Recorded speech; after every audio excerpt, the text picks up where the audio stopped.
What are your gifts? What do you desire for yourself? What do you envision for the entire planet?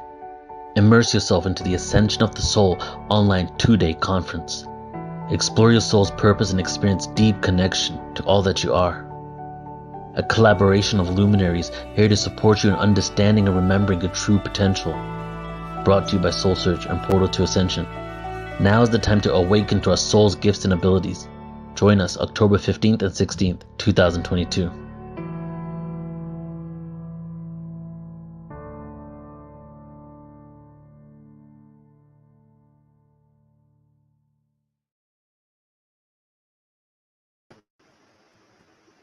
Well, welcome, everyone. It is really a time to pivot and walk on your soul's journey in these times. And I am your host, your co host, Joan of Angels.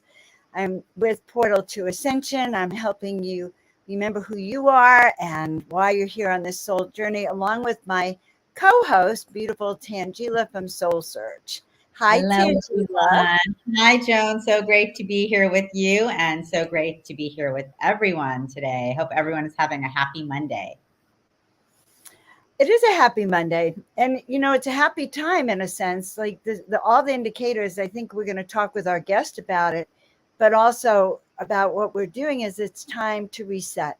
These days calling for a change in consciousness in all of us, a chance to give a new look at things we used to take for granted and dive in a new way and see where this journey is going to take us, because I think we do need to learn how to liberate our soul and walk this journey, especially now. Exactly. I mean, everything is changing so rapidly. And, everyone we all have these questions. What am I doing here? Where am I supposed to go next? And what is that even going to look like? And I think, that's what's just so exciting about this whole interview series that we're doing, is being able to dive deep with these incredible, transformational coaches and guides who have their own journeys to share with us. Well, that's what Soul Search does, doesn't it? It helps you find the right guide to find your soul as you're searching, right? In that Exactly, sense. exactly. Yeah, and I mean, we are all on that path, and we can all be in, whether you've been on a spiritual path for 40 years or 4 days or 40 minutes, it doesn't matter, right? Like, we all look for different people and experiences to help us on this journey. And with Soul Search, we really have an incredible group of individuals that can serve as healers, teachers, and guides along the way, including you here, Joan of Angels, and really help people, on this soul awakening journey. And to know that none of us are alone, and that we all are supported, and we are in community, and we are doing this together. And we have people that we can reach out to for individual support. And we have all types of events online and in person that we can be participating together as well. So that's what Soul Search is all about, and just super excited to be here with everyone. I think that's great. Anything from the Psychic Fair in Marin County. If any of our fans are in Marin County or the Bay Area, I'm actually going to be doing readings in person at a Soul Search Psychic Fair in Marin County. So that's exciting. But we also have a big event coming up where we have 25 of your Soul Search practitioners. And I thought we could show a little bit to put that up, or we can talk a little bit about that. Is that possible? Yeah, that would be great. And so, yes, actually, I'm glad you mentioned the Soul Search Psychic Fair. We have an amazing psychic fair coming up in San Rafael this weekend, October 1st. And Joan will be there, including a lot of our other amazing Soul Search healers, teachers, and guides. So you can come meet her in person, San Rafael, 10 a.m. to 6 p.m. Completely free to attend at Embassy Suites. So you can check that info out on our website, soulsearch.io/psychic fairs. And we also have this incredible Ascension of the Soul 2-day online summit coming up. And we've actually updated and changed the date to 10/29 and 10/30. So October 29th to October 30th are our new dates.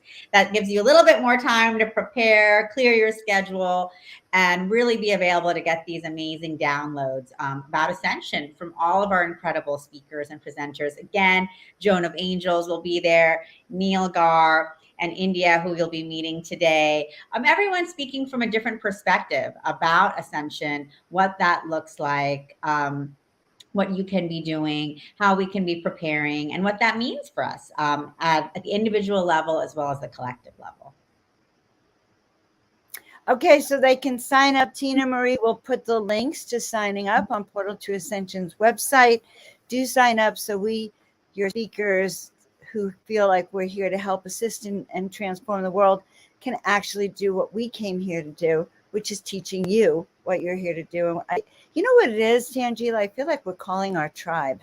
And I feel like we're calling people that we've contracted with energetically to work with. Not just this life, other lives or dimensions. So kind of very exciting. So exciting. I mean, it's really incredible because, we have been together across so many lifetimes, so many timelines, so many dimensions. And, here we are again, reuniting for this incredible moment of awakening for this planet, for this, for the consciousness of today. And it's really beautiful and exciting just to feel our energies coming together in this way. I think it's great. Okay, so here's what we're going to do. I'm going to have everyone take a deep breath in for a minute. And just so we can feel like we're centering, we're coming together, letting it all out. That's right. You can hear Tanjila's beautiful breath. And then take another deep breath in.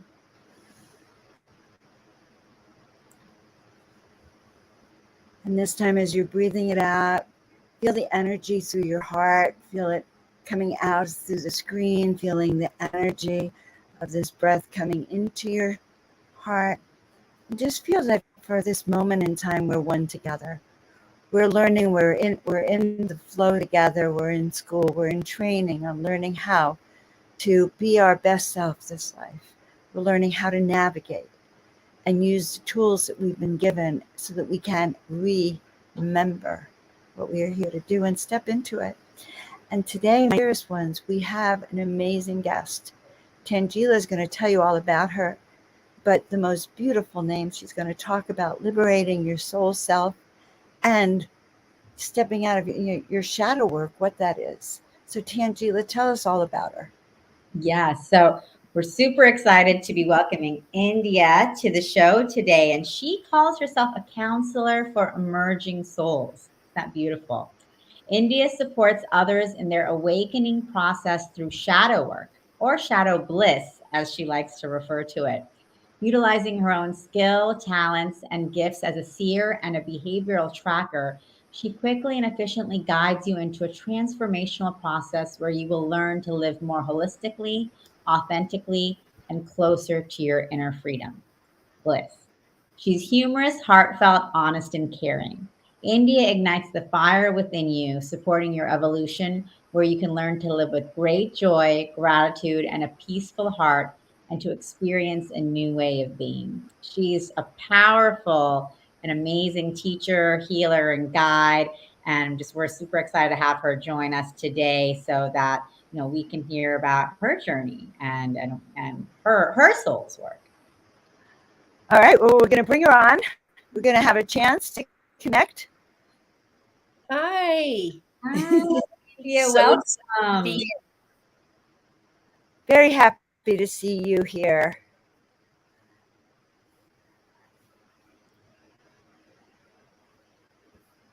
Tanjila. Yes, Joan, you're cutting out a little bit, so maybe I'll. Why don't you start the interview? I'm going to leave and come back. Okay, sounds great. So, India, so happy to have you here. And, I just wanted to have the audience get to know you a little bit more. You say you're a counselor for emerging souls. That's very intriguing. So what does that mean to you? Well, it's interesting because my housemate who is not here anymore, this beautiful woman who is an Akashic record reader. We were in the kitchen talking one night, and she goes, "You are a counselor for emerging souls." And I went, "Wow, thank you." And she goes, "Oh, that didn't come from me. That came from source." And she walked away. And I just kind of sat with that. And I was like, yes, that really is what I do, because I love to work with people who are curious and seek to make changes in their life when they're struggling. So it kind of just, I sat with that and it just really stuck with me. Yes. Beautiful. And so do you think during this time there's a lot of emergence occurring in terms of souls wanting to come through, break through? Yes, yes. I mean, I think with everything that's transpired in the world over the last several years, really showed us where we are spiritually, where we are within ourselves, where we may have thought we were, and then we go into a lockdown and we realize, oh my God, that's not what's going on in my world at all. So I started to see lots of patterns, and also the patterns within myself. Yes. And so how did you get into this work? Have you always been a healer your whole life? This counselor, this guide, or what is your journey in getting to this place? Yes, I actually knew at a very young age I was a healer. By the time I was 10, I was asking myself, why are we here? And then what happened, because, I was born in 1962. So by 72, we weren't talking about these things. So, I went through what, the funnel that we're all taught, go to college, get married, have kids, that whole thing, go into debt, right? And then in 2008, I had a beautiful life. I wasn't a healer. I went into corporate America. I had a beautiful career for 22 years in human resources. And then in 2008, it just it imploded. Wow. And I had a complete collapse of my entire existence. And I had 10 life crises in 10 months. I mean, I was 47 years old and I can remember standing at the ocean, and I was like, I don't even know who I am.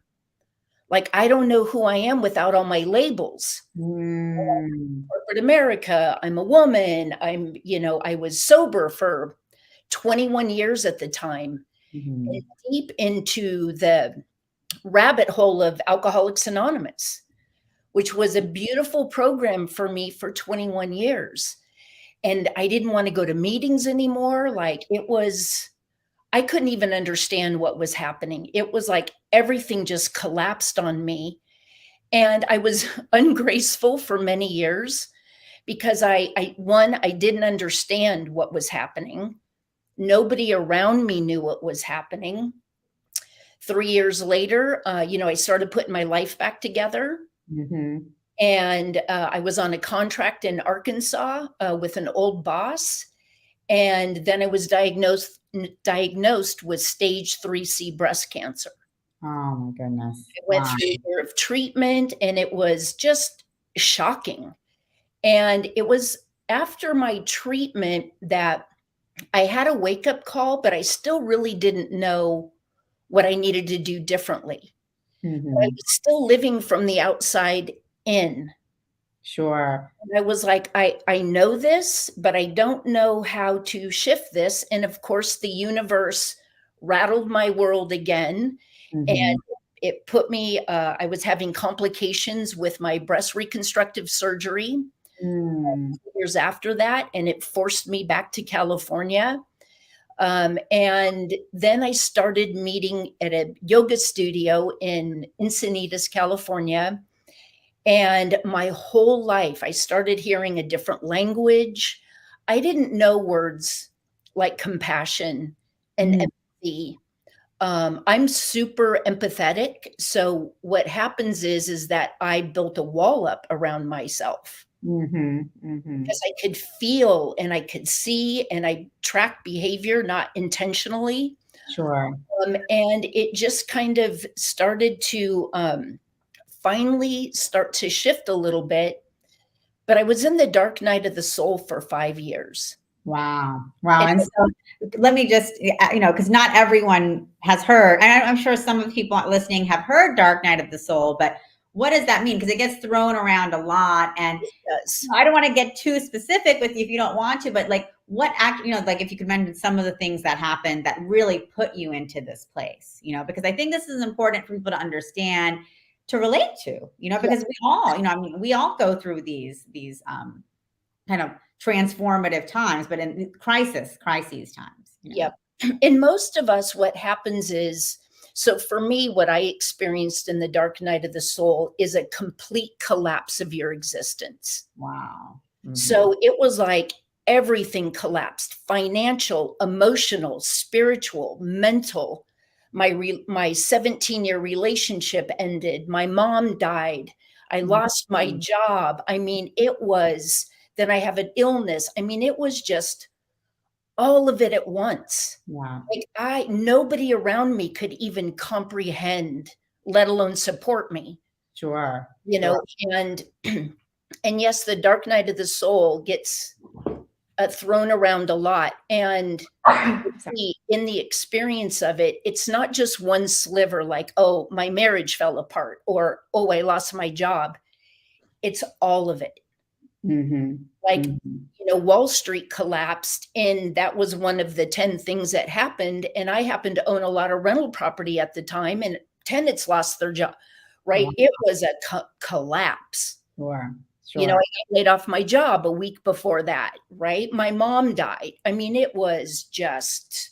And did you have a support system or resources to be working with? No, I had nothing. Because I lived I went to meetings, I had a career, I had a relationship, you know what I mean? And it all just collapsed on me.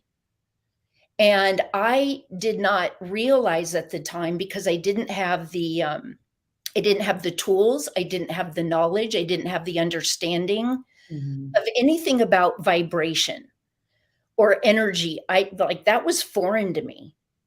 And, it was, and so there was a big gap in there from the time that I went back to building it out again. And then that's where the cancer came in. And that was where my wake-up call came in, because the universe just dropped me into a yoga studio. And all of a sudden I was like, oh, this is different. Like, I'm talking about heart-centered stuff versus being in the mind. Sure. Right. So the dark night of the soul for me is a complete collapse of your existence as you know it. And Anders is commenting, he's saying the term human resource Prema mentioned, having worked with, sounds matrix-like and can make anyone go into a crisis, I guess. And, what are your thoughts about that, just in terms of? Well, when I was in human resources, there's like 5 different sections within, payroll, employee relations. I specifically worked in talent acquisition. So that means I acquired talent for companies that I either contracted myself to or I was an employee for. So that's where a lot of my behavioral tracking comes in, because I track behavior. And so it helps me to assess my own stuff and then other people that I work with much quicker. But the human resources was actually a beautiful gift in what I do. So 21 years in Alcoholics Anonymous. And I just do want to mention this really quick. Through all that harrowing experience, I maintained my sobriety. Wow. I've been sober 35 years in February. Incredible. And, it was a beautiful but yet painful journey to have to go through. But I didn't leave AA because something was wrong with it. Everything in my life, not a fiber was left, not a friend, not anything. And I didn't have a family. I had one brother, and my parents were deceased. And it was like I had to go inward. And it took me a long time to get there because I didn't know any better. Sure. And is that what he really kind of felt like started helping you move through the dark night of the soul and get to Yeah, the other side. I didn't even know I was in it, Tanjila, and I had several people, including a seer, had mentioned it to me at one point, but I thought it was a statement or a quote. I didn't know it was something that actually happened. Wow. Mm-hmm. Yeah. Yeah. And then all my new friends that I currently have in my life now in a different world, none of them knew how far I fell. So they didn't have a benchmark. They just saw me for all the ungracefulness that I was in and the victim consciousness that I was in. And they just wrapped their arms around me and just led me until I started to understand what was transpiring for me. Wow. Beautiful. Beautiful. Wow. So then what was the next step? So you start going within, you start accessing different tools. What was the next step for you in kind of moving? I worked with a coach and I knew it was going to take someone really special. And because my life went so upside down, it was almost like one day I'm a tiger and then I'm a giraffe. And I don't know how a giraffe is, but I had to do a lot of unwinding. I had to unwind my beliefs, my conditions, my patterns, my programming, everything from childhood, and then what I picked up along the way. And I had to unwind all of that before I could even begin to really look and understand how to operate in a more holistic manner. And, I'm a 4-house Scorpio. I'm a deep diver. And I consistently process and unwind myself. And it took a lot of work. I mean, it took a lot of work for me to drop from my head into my heart. Other languaging. I worked with a shaman. I worked with a coach. And then until I was able to stand on my own 2 feet, really. And I wrote a book. My coach had suggested that I do a lot of journaling, and I use my computer for that. And I ended up writing a book that's going to get published next year. I have it with a copy editor. And that was my healing journey about being in victim consciousness, because that's our shadow. That's our shadow. And we don't realize that we're doing that. But the second we start questioning, why is this happening to me? That's our shadow. Because we're seeing it, we're being the victim to what's happening. And so when you talk about having to unwind yourself, is that what you would consider shadow work? Like, what is shadow work and what is unwinding yourself? What does that look like? Yeah, great question. So, shadow work, it's very multi-layered like everything else. And those are our blind spots. So often, like in my case, when things would happen, would transpire when I'm in my crisis, I shook my fist at the universe. I gave it the middle finger a few times because, my brother died. He was 59. My dog was killed in the care of someone else. And I'm like, what did I ever do to deserve all this? And I couldn't see how things were being set up for me, not to me, because when friends would leave in the past, so in 2008, I realized then that I had an attachment to people, places, and things. Once I got them, it was like mine, mine, mine, mine, mine, right? I've worked hard, I've made sacrifices, all this stuff. And I was like, wow. And over the course of time, I started realizing, oh, this person came in and they may have been in my life for 5 years and now they're gone, not off the planet. And instead of being emotionally distraught or upset or thinking I did something wrong, I was like, thank you for being of service to me. Thank you for showing up. Because I would gain a lot out of that relationship versus looking at why did it end? And then I started to see how things were happening for me, not through the victim mentality of everything happening to me. And it was a long journey for me. It was a very long journey because it's always about control. If I can control this, then I'm comfortable. And so our shadow shows up in a way, in so many different ways. And another way to look to see that is, oh, you said something and I got triggered. And now you're the problem because you triggered me, right? Therefore, you did something to me. When ultimately what it is that the trigger exists so that we can pause, right? Versus reacting. Well, you wouldn't talk to me, then we go into this energetic power struggle. And, it gives us the opportunity to pause and to step away and go, okay, why am I triggered? Why am I triggered? Oh, I'm triggered because this brought up something from an old relationship, my parents, my family structure.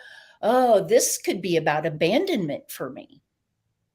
So our wounds, we see and respond to the world through our most untreated, unhealed wounding. And I don't use that word lightly because in the past, if somebody said wound, like when I was in AA, I'd be like, oh, you're so wounded. I mean, I had no compassion, none. And now, because of my own wounds and addressing them and seeing them and unwinding from them and making them whole, I'm like, okay, you're my friend. So the shadow are those parts of us that we don't want anyone to see. We don't want anyone to know how we feel. We don't want them to see our insecurity, our low self-esteem, our low self-worth, because it all comes down to the same place. And that's where the work comes in. And when we look at those aspects of ourselves and we befriend them and we can embody them and we talk to them, like, okay, you got triggered. Wow, I still have work to do there. Okay, come on, let's go. Right? Versus, oh God, I don't want anyone to see that part of me. Right? And it's like, no, it's the whole of who we are. The shadow has to exist in order for us to be able to evolve. Exactly. Right. Yes. And then actually, Anders is commenting, saying, actually, where he goes, that what Prema said made me think that when we are triggered, then the trigger is in oneself. Yes. Yes. There's medicine in the trigger. And there's so medicine in the trigger. And we want to run from the trigger. I know that Neil and I were having a conversation the other day about my family and some incidences that could or couldn't happen. And it was related to my kids. And oh my God, all I could feel was this huge knot. And I had to tell Neil, I said, oh my God, I must have a lot of, energy on this because I'm so uncomfortable. I not only couldn't sit, and I was describing it to him, right? That's what it is, right? That's your trigger. That is your soul work, your shadow work coming up. I was so uncomfortable that ordinarily I would go, I could have even ended the conversation.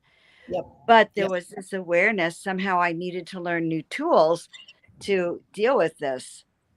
Yes. And that well, when we're triggered by someone, whether it's someone consistently they trigger us, like a parent, a child, a sibling, someone that this is the time when we are in a place to embrace, oh, this is mine. Then we come to a place where we can thank the person.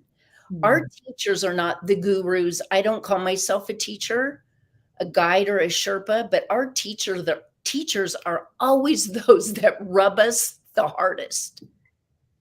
They rub us the hardest, and it keeps coming up with them because we're not addressing it. And so, the trigger, I do a 4-part series and I can talk about later on. That's on my website. But when we get triggered, we can do one of two things. We can either receive the medicine or not receive the medicine. And what that means is that if I get triggered, if I want to receive the medicine, I go into reflection. And I'm always in the observer role of my own life, a majority of the time. And so I stand back and I'm like, wow, why did I get triggered with that? Oh, okay, that has to do with this. And then I start unwinding myself. That means that I am choosing consciously to receive what just came at me, even though it didn't feel good.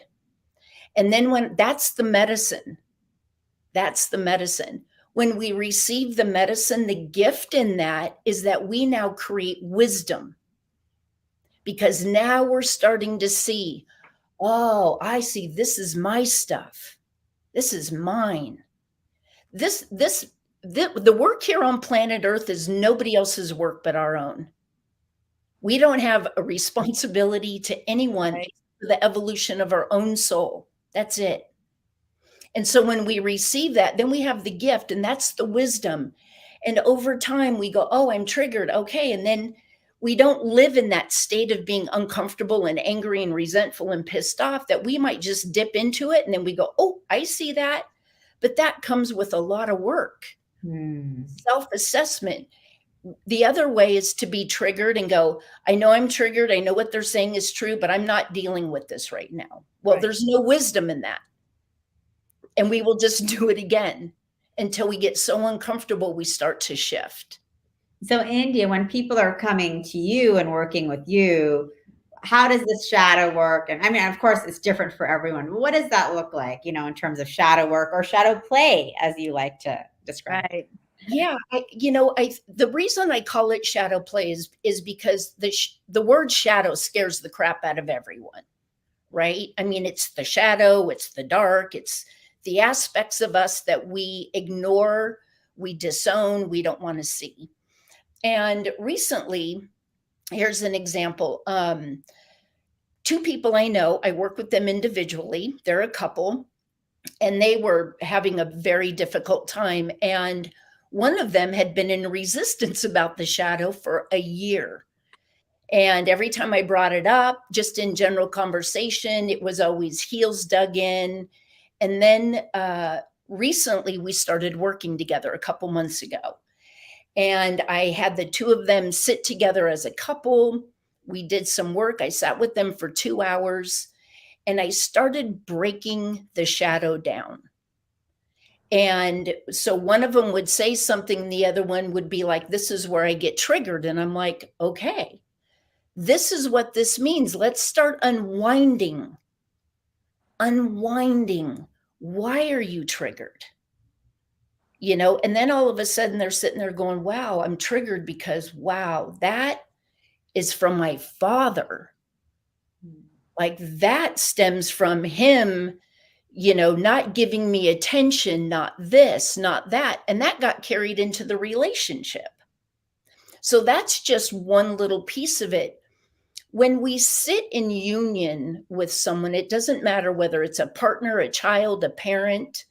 When we sit in union with someone and we share our vulnerability with our own trigger, it's not for the other person to make changes to what they're doing so that the person who's triggered is comfortable. It's about them being able to hold space. Like, oh, okay, I see where that's coming. So now I'll be a little bit more conscientious about what this is for you while you're working through your shadow with this. And then I go into deeper work individually with them. I don't work with couples as a couple. We have to work individually. Then the relationship will shift. 2 dysfunctional people don't make a functional relationship. Yeah, and I love what you were saying just about, you know, the trigger is not about making the other person change who they are. Right. And that's, somebody asked me this question about 13 years ago, and I knew it then, but I really didn't understand it the way that I do now, is that when we want the world to change, we want our kids, our family, our coworkers, our boss, we want them all to change. Why is that? So that I'm more comfortable. Otherwise, why would I want you to change? Why would I want you to change? And so what happens is that when we work from the inside out, we can stand in our power and in our alignment, no matter what's going on around us. We don't energetically go into all the madness. And that was the place that I had to understand many years ago, was that I was working from the outside in. And my journey showed me that I had to work from the inside out. I had to clear out all these ideas and these beliefs I had. Even so much so, like with the release of my book. I thought my book was going to get released a year ago. And then I had a belief that, well, in order for me to validate my work that I do, the book had to come out first. Like, I don't know where I came up with that, but that's what I believed. And then when I made the decision a couple months ago to hand it over to someone who is doing beautiful magic with this, pulling all the healing forward and not all the trauma, I was like, oh, you know what I mean? Like, I'm like, where did I even come up with that? Right? And it's just being in the awareness of how we create stories that we then live by when we don't create a story of abundance and prosperity and dreams and creativity and love and heart. And I had to literally I literally went from being ego-based in order to survive, literally almost in a man's world, with the way that I lived my life in corporate America and the positions I held and the responsibilities and being in AA for 21 years. I literally had to drop, and it took me a good 5 years to drop from my head into my heart space. And I can tell you, I'm an experiential learner, and I don't learn by reading other people's stories or whatever. It's just like, yep, I have to experience it. And that way I can lead other people into the depths of who they are, and I can hold the space. So, sorry, keep that's going. Okay. No, go ahead. I apologize for missing part because of technology or whatever excuse that might be, but I'm really interested in how what kinds of tools have you developed? What do you teach people or offer people to actually safely take this journey and complete it? Like, how do you actually help people? What do you offer that? Because it takes a gentle hand. Mm-hmm. It takes a gentle hand and a firm hand, both of which both hold. And that was, there's nothing more beautiful than holding power and vulnerability, for both men and women. And that's a great question. And so in the work that I do group work. And I find, because in a group setting, everyone's receiving the medicine from somebody else's story, right? Because it's relatable. And I can also work with I work with small groups, generally 6 people. And I work with men and women separately. And through the 9-week course that I offer, which is starting next year, and my workshops and retreats, I do men and women in separate containers. And even though my work is the same, men and women have very different issues. And I'm super excited to work with the men, because I understand, and I held that energy for such a long time. And that was where I was in the ego, and the opportunity to be able to work with men and create such a beautiful, safe container. And that really came through me by having a brother who I was super close to. And we talked about everything. I mean, everything that most brothers and sisters don't talk about. And I really understand, and I can see the whole picture of how we have created, just separatism consistently. So I go through a series of very profound, thought-provoking questions I ask people.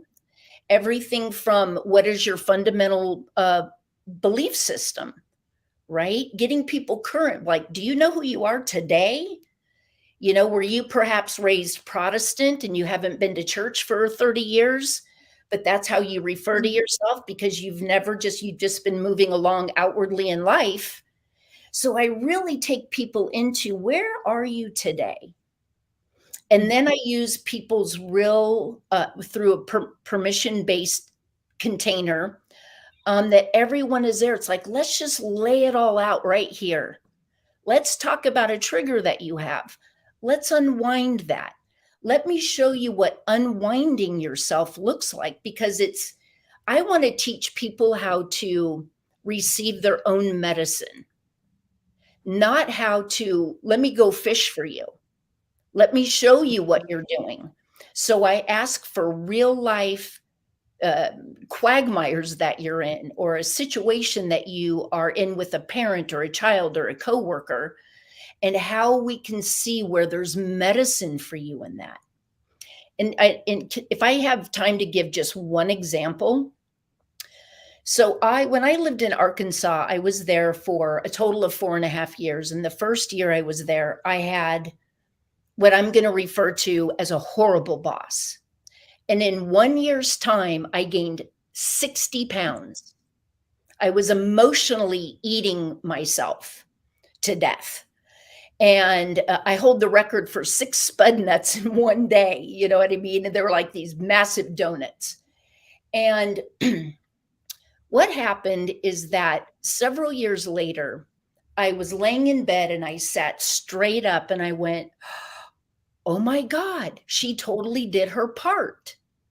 I'm like, if she wasn't so emotionally difficult and hard on me, in a way that no boss had ever been, I wouldn't have put that weight on. My breasts, because I got 3rd-degree burns and radiation, I was not a candidate for implants. So my tissue was not the same. And because I put all that weight on, they used the belly fat and the belly skin to make a breast. So my reality was like, oh my God, had she not been such a horrible boss, I wouldn't have a breast. And so that was where I just started to see, oh, she wasn't being mean to, that was all part of it. But because I didn't have the tools at the time, and it was every situation, I could go back and go, yep, I could see how that happened. Yep, I could see how that happened. If I were living in California, I can assure you I have never blown up to 209 pounds in my entire life. And that was a beautiful gift. Not only did I set myself free, but I set her free, energetically and emotionally. And then I've been able to thank her ever since then. Wow. India, we have a question from Michelle Schaefer. She's saying, what happens if the person that triggers you is your husband and you over him tell his sister that I'm crazy and you can't fix crazy? I know obviously it's a general question, but just like reading that, and Michelle, I'm sure that's something that happens to a lot of people. So interesting. What do you have to say, India? Yeah. And because I don't know the particulars, so I can only respond in a general way, is that, everything is about frequency and vibration. And often what happens, when we look in our churches, our synagogues, yoga studios, 80% of it is filled with women, right? Women, we're seeking, we're looking, we're curious, more so than men. And again, I'm generally speaking. What happens is that, and it doesn't matter if it's a spouse or anyone else, but if people are on different frequencies, right? They're in a different level of consciousness. One has to go down to meet that person where they are. Because if this person could come up, they would be. So someone is always having to come down to meet someone. And this is where we have to stay in our own alignment. And then the question becomes, is this it? Am I supposed to be being in this relationship? Did this relationship run its course? Those are the things we have to ask ourselves. And most of us are in incredible fear. And I can say that through my own journey, when what it is that we're comfortable in is no longer working for us, even though it might be painful or toxic or have a lot of drama. It's still comfortable and we know it. So we don't want to leave it. We don't want to leave it. And that's our own shadow. Because then it's like, well, why don't I want to leave something that doesn't feel good? Right? And then we got to start unwinding that. So I know that that really didn't specifically answer her question, because I would need to know a lot more information. But that's what happens. Things stop working because they're done. And I had a medium tell me that 13 years ago. And I went, oh, but I was in so much fear. I'm like, I recruit for a living. I can't quit a job without having another one. Like, who does? You know what I mean? So I went into all this storytelling for a long time. And then eventually the universe just starts extrapolating everything. Yeah. So I think it's really interesting. What are you going to be teaching then at the Ascension of the Soul conference? How will you bring this into manifestation in your presentation? What can we learn from that? I'm going to give some examples, and I'm probably going to also ask the audience, whoever wants to share, so it's not just my story, right? And so that it's not pre-planned. So it's like, Tanjila, do you want to, share with me a place that you're triggered, a place that you haven't been able to move through? And do I have permission to go all the way down and keep unwinding, which may be uncomfortable for people? But when we know, like, oh, like I had to learn, even though I had a tremendous amount of confidence, I didn't have any self-worth. I didn't have any self-worth, and it's why I was so successful. Because my lack of self-worth pushed me into being more and more and more and doing and doing.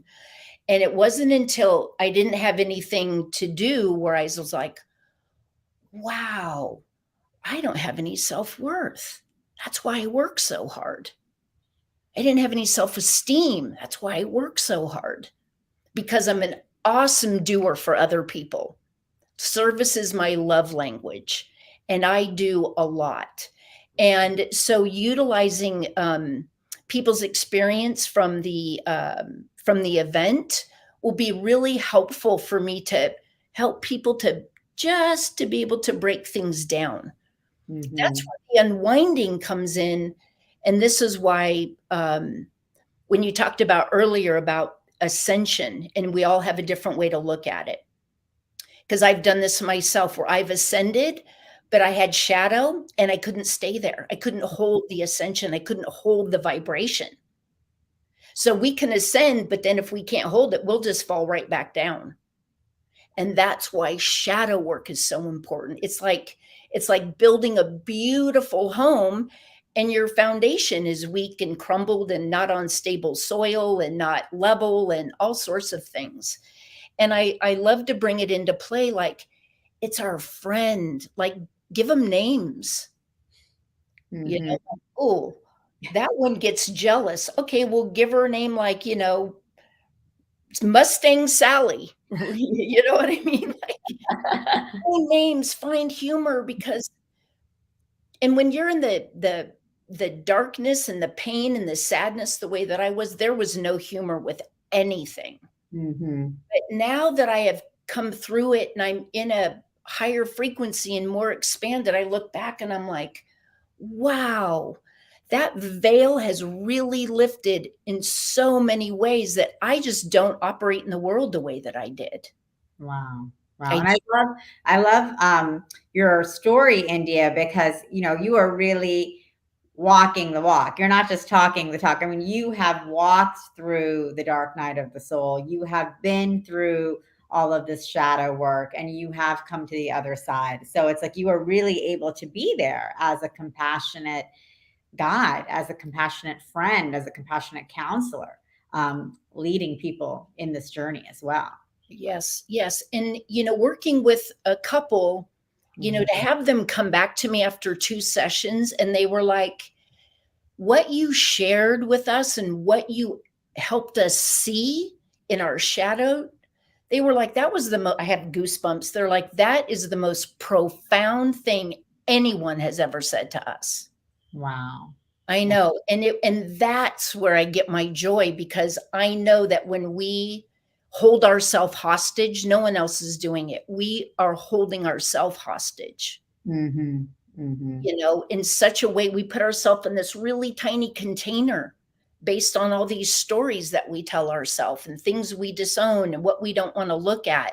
And when we can put them all together and we start looking at them and start making fun of them and giving them names and being like, okay, now I know oh, Sally showed up. Okay. Right. And it's just such a beautiful thing to witness when you can see people are starting to set themselves free. Mm-hmm. Mm-hmm. And that's actually what this is, right? It's that journey to freedom, because we don't even realize it, but we are held, like you said, we are held hostage by our own belief systems that have been constructed by family, by society, by religion, of who we believe we're supposed to be. We don't even know that's why I love what you said. I start with, do you know who you are and where you are? Because actually most of us don't. We're just defining ourselves with labels that we were maybe born with. Yep. Yes. And that's where I was at the age of 47 when all of it, there was nothing left. Sure. 21 years in AA, and everyone, and I'm going to use the term abandoned because that's what I called it at the time. And like the universe didn't leave a single fiber for me to be like, oh, I'll just go and have coffee with an AA friend and maybe I'll go back to a meet. No, like it was nothing. And then the universe handed me one beautiful friend for 5 years who knew nothing about me. And that was when I was like, wow, she doesn't have a story about me. Mm-hmm. Right. And the universe is like, here. And she was someone I talked to 4 and 5 times a day for 5 years. Beautiful. And that was all I needed because I needed to go into a different setting. Sure. Just like when I got sober, I didn't hang out with the same friends. Mm-hmm. And for me to be able to stay sober through the most unbelievable time of my life. I mean, I never wanted to hurt myself, but I did not want to go on living. I didn't want to go on living at all. And I was like, I didn't know how much longer I could continue with the way I was getting pummeled because I wasn't listening. And I was so full of anger. I mean, I would just be losing my shit in my coaching sessions, and I would just be, just so in the victim space. And then it took surrender. It's all about surrender. Mm-hmm. Mm-hmm. I mean, and that is what I refer to as a connection between you and your God, whatever that looks like. It could be a tree, it doesn't matter.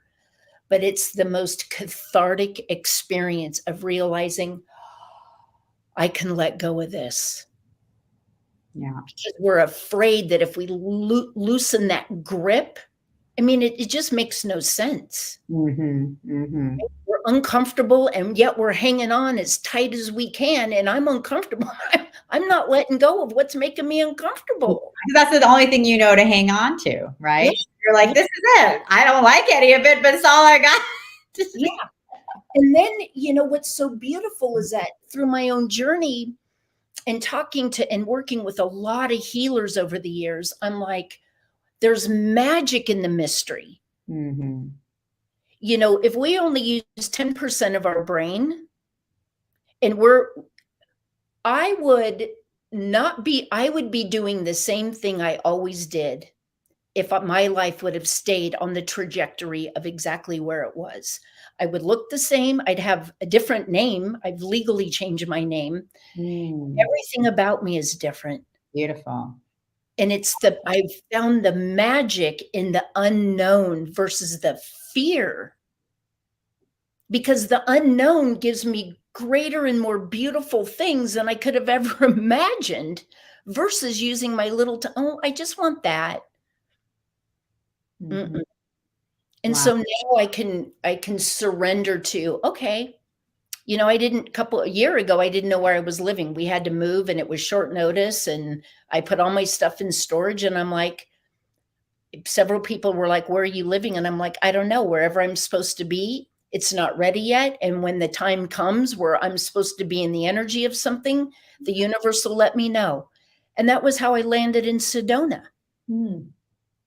And I didn't fight. I didn't get in fear. I just was like, okay, I don't know how long this is going to be, but it'll be ready. And it was the most beautiful place I could have ever imagined landing in. So it's letting all that go, letting it go. Mm-hmm. Huge. Yeah. Because once you let go, all of that new energy can flow in and you can release and relax. And I think that's what, people who are listening can really just learn from your own personal journey of transformation, of shadow work, shadow play, and really being able to step into a whole new life. And yes, and so you guys can find India on Soul Search and also on her website at indiazoe.com. India, I think, do you have some things that are available for people to look at on your website or connect with you on? Yes, there is on the first page, it's the it's a 4-part shadow series. So it's a real simple questionnaire. So you offer me your name and contact information, and then the shadow part will come up for you. And it's basically, just ask you 4 simple questions. And so that, and then this is the beautiful thing about when I handed my book over to the copy editor, I had already had questions that were being thread into the story about, do you see yourself, India expressed blah, blah, blah. Where do you see yourself in this situation? So it's a very healing book. It's not just to read my story, but it's like, how can you see and identify and relate to where I've been? Hopefully you don't have to go to the depths of where I've gone. But I know for me that I had to go there, because if I go this far down, most people are never going to go to the depths there. It was like literally to the gates of hell spiritually in my soul. So I know that I can have a lot of room here to work with people. Sure. There's a massive safety net. Great comments. I appreciate how bravely India has shared her very uncomfortable periods of life to transcend to a much higher space of self-love. Detachment is key, right? Yep. And exactly, that's so true, Rick. I mean, India, like, we really appreciate you just so bravely sharing your story, because this is a story. Like, everyone's story is different, but we all go through so much loss, so much despair, angst, self-anger, confusion. And, a lot of times we just feel ashamed of ourselves because we're taught, like, it's not supposed to be like that. Everyone else is having a great life. Why did I screw everything up? Right? I know I started to see that was because I've been in the dark night of the soul. Now I can see it. I can see everything that I've been through in other people. I'm like, oh, I see that. It's like I start tracking it, and it's really true. And, one of the things that was so key is attachment. It is so key because we are attached to our outcomes, our agenda. And in 2008, when my mom died, and I was very close to her, a friend of mine in North Carolina gave me this container of famous quotes by women. And I held on to it, and I was living in this little back apartment of some friends of mine. And I pulled the first quote, and I never pulled another one since. And it said, I make the most of all that comes and the least of all that goes. And I have goosebumps. Yeah. And that was my initiation into letting go of, that's mine. So if somebody loved a piece of artwork on my wall, like they were just like, oh my God, I literally would take it off the wall and go here. And I just started giving things away. And that was how I started letting go of being attached, because I put money to it. Sure. And that was where I started to set myself free. And I didn't even really understand why I was doing it. I just knew that was what I needed to do for myself, because I worked myself up into a financial frenzy. Yeah. Yeah. Well, India, thank you so much. This has been amazing. Daria is saying thank you, India, for you. And Anders also saying, you know, letting go of excessive need of control can probably open up new possibilities that otherwise are locked because of holding on to too much to the need to control everything in one's life. So you have just demonstrated that so beautifully for all of us. So, I mean, thank you. What an incredible, I know you don't call yourself a teacher or a guru, but friend, counselor, guide. You know, this is India. She has walked the walk. She has walked through that shadow. She has done that shadow work on her own. And that's why, so you bring it up so beautifully with such grace, humor, fun, joy.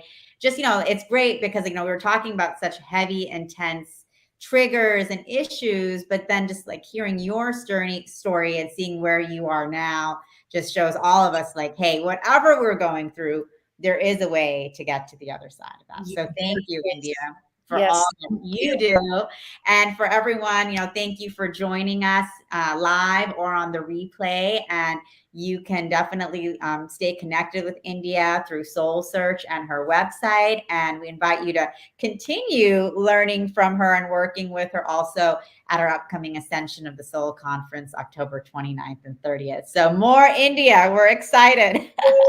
Thank you so much for all that you do, India. We love you so much. And this has been such a beautiful time together. Yes, thank you for having me on today. I'm deeply honored and full of grace and gratitude. Thank you. Thank you. Thank you. And thanks to everyone watching. And thank you for all your beautiful questions and people coming in and just sharing and sending you their thanks and peace and gratitude. So lots of love to all of you guys. Thank you so much. Deborah saying, thank you, India, for your honesty and sharing your story. Thank you. I appreciate that. All right. Well, thank you, everyone. Thanks for tuning in today, and definitely continue to stay tuned with us for the rest of the week. Tomorrow, we are chatting with Lori Wheeler, an incredible homeopath, channel, medical medium, intuitive guide, and then Kalina Milnar later in the week as well, who is an incredible 5D way shower, connection to the divine feminine. So, you know, we love doing these interviews. Unfortunately, Joan had some technical challenges today, but I'm glad we were able to continue just staying present with India's incredible story, and what a gift. So thank you all for tuning in and for your contribution and your energy in just creating this beautiful experience together for all of us. So thank you guys again. We'll see you soon. Lots of love. Bye.